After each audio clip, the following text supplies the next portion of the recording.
nanti di hari kiamat orang ini dipanggil sama Allah, wahai hambaku, silahkan kamu masuk ke dalam surgaku dari sebelah kanan kamu, dari sebelah arah kanan kamu.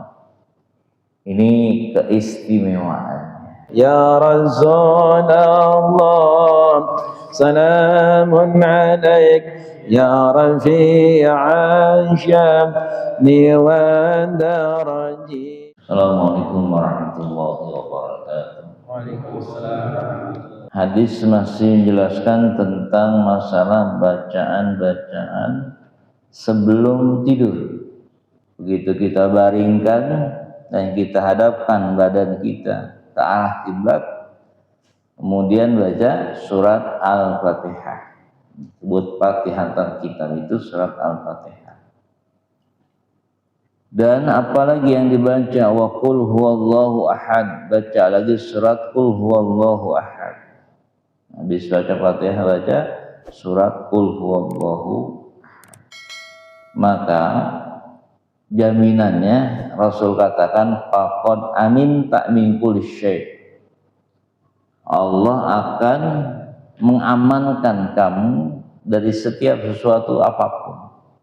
Jadi akan diberikan keamanan oleh Allah, diamankan dari segala macam sesuatu saat dia sedang tidur.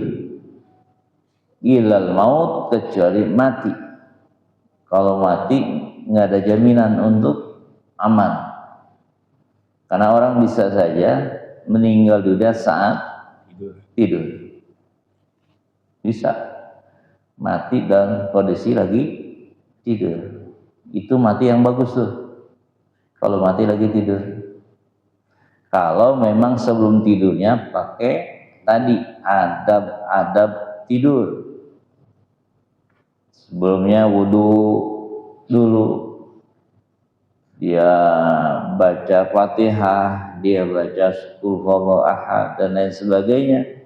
Maka ketika dia mati saat itu, mati dalam keadaan aman, ya, karena saat itu dia sedang dalam keadaan punya wudu dan dia matinya diawali dengan berzikir terlebih dahulu dengan baca surat Fatihah dan baca qul huwallahu ahad. Nah, ini artinya ajaran yang diajarkan oleh Nabi menjelang kita tidur, jangan lupa baca Fatihah dulu, disambung dengan baca surat qul huwallahu ahad. Kemudian hadis berikutnya masih dari Anas bin Malik radhiyallahu anhu.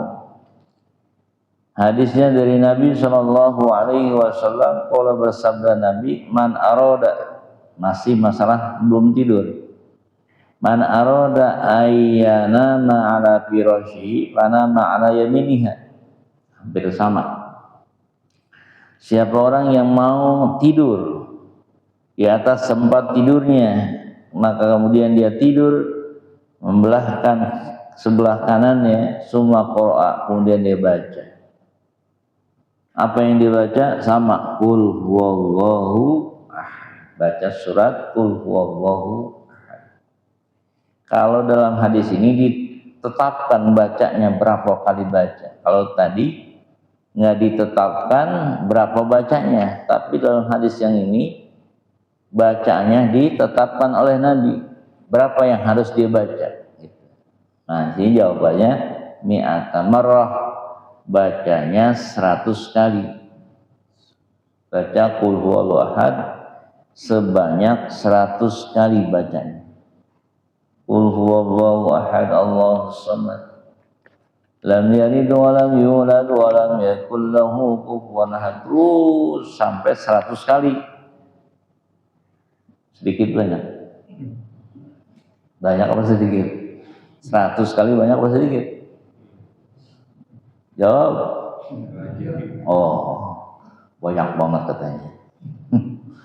Giliran bacaan 100 kali banyak katanya. Kalau duit dari 100 perak dikit. Masa duit 100 perak? Kecil. Bacaan 100 banyak.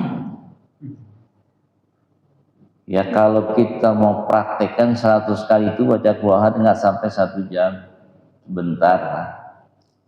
Nah, Apa hikmahnya, apa manfaatnya, apa keistimewaannya orang yang sebelum tidur baca Qul huwallahu ahad sebanyak 100 kali balikan. Faidza kana yaumul qiyamati, nanti ketika terjadi hari kiamat, manfaatnya nanti nih. Yaqulu lahu rabbu, berfirman Allah Subhanahu wa taala kepada orang itu. Artinya Allah bicara kepada orang yang baca Qul huwallahu ahad 100 kali sebelum tidur. Apa yang Allah katakan? Ya abdi, panggilannya nih, kata Allah, ya abdi, wahai hambaku, diakui oleh Allah sebagai hambanya. Ya, kalau udah diakuin sama Allah ini seneng nih. Allah yang akui kita sebagai hambanya. Kata Allah, wahai hambaku, udkhul, masuklah kamu. Udkhul, masuklah kamu, yaminika, dari sebelah kanan kamu. Kemana masuknya? Al jannata, ke surganya Allah Subhanahu wa taala.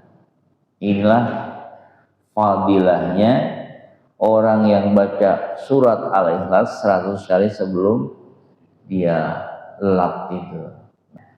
Kalau kita mau baca, ternyata Allah mengakui kita itu sebagai hamba. Bukan kita saja mengakui sebagai hamba Allah, Allah yang mengaku kita sebagai hamba. Dan Allah persilahkan untuk masuk surganya Allah Subhanahu wa taala. Beruntung, amat sangat beruntung orang tersebut. Hadirin yang dimuliakan Allah Subhanahu wa taala, kenapa ini surat Al-Ikhlas begitu hebat manfaatnya? Begitu dahsyat daripada keistimewaannya. Karena surat Al-Ikhlas ini khususnya bicara tentang akidah, tentang keyakinan dan keimanan seseorang. Yang mereka, orang-orang baca ini pasti punya iman yang kuat, pasti keyakinan yang benar. Kenapa? Dia sudah mengatakan bahwa Allah itu cuma satu. Qul huwallahu ahad. Allah itu ya ahad. Ahad itu satu, satunya bukan seperti satu hitungan kita. Ahad itu artinya apa? Satu tapi tidak ada setelah satu dan tidak ada sebelum satu. Itulah ahadnya Allah.